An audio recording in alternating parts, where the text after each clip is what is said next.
Sejumlah satuan pendidikan di Kabupaten Aceh Besar masih menerapkan metode pembelajaran tatap muka terbatas. Pihak sekolah membagi shift siswa yang hadir ke sekolah guna mengantisipasi kerumunan sebagai upaya mencegah penyebaran COVID-19. Madrasah Ibtidaiyah Negeri 3 Aceh Besar di Gampung Miro Taman, Kecamatan Darussalam, merupakan satuan pendidikan yang masih menerapkan metode pembelajaran tatap muka terbatas. Guna mengantisipasi kerumunan siswa, pihak sekolah membagi siswa yang hadir menjadi 2 shift setiap harinya. Pembelajaran dengan metode ini telah berlangsung sejak sebulan terakhir, sesuai permintaan para wali murid. Metode ini dipilih menyusul berbagai kendala yang dirasakan dalam pembelajaran daring. Meski memilih pembelajaran dengan metode ini, pihak sekolah mengaku mewajibkan sejumlah syarat bagi wali murid untuk mematuhi protokol kesehatan. Langkah ini guna mencegah sekolah menjadi klaster baru penyebaran COVID-19.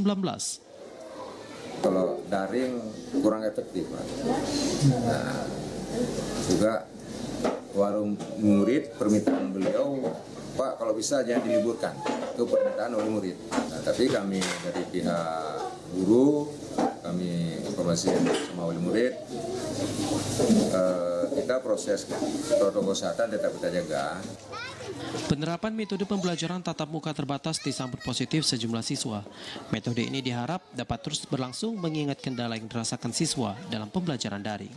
Kondisi ini setidaknya diakui Sakira, pelajar kelas 6 Min 3 Aceh Besar.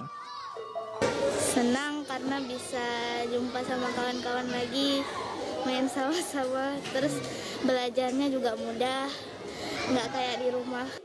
Pembelajaran tatap muka terbatas merupakan salah satu metode yang diterapkan selama pandemi COVID-19, khususnya wilayah dengan penerapan PPKM level 1 hingga 3. Data dari Kementerian Pendidikan menyebut saat ini Provinsi Aceh menduduki peringkat teratas dalam pelaksanaan PTM terbatas, yaitu sebanyak 81%. Dari Aceh Besar, Arman Konadi, TVRI melaporkan.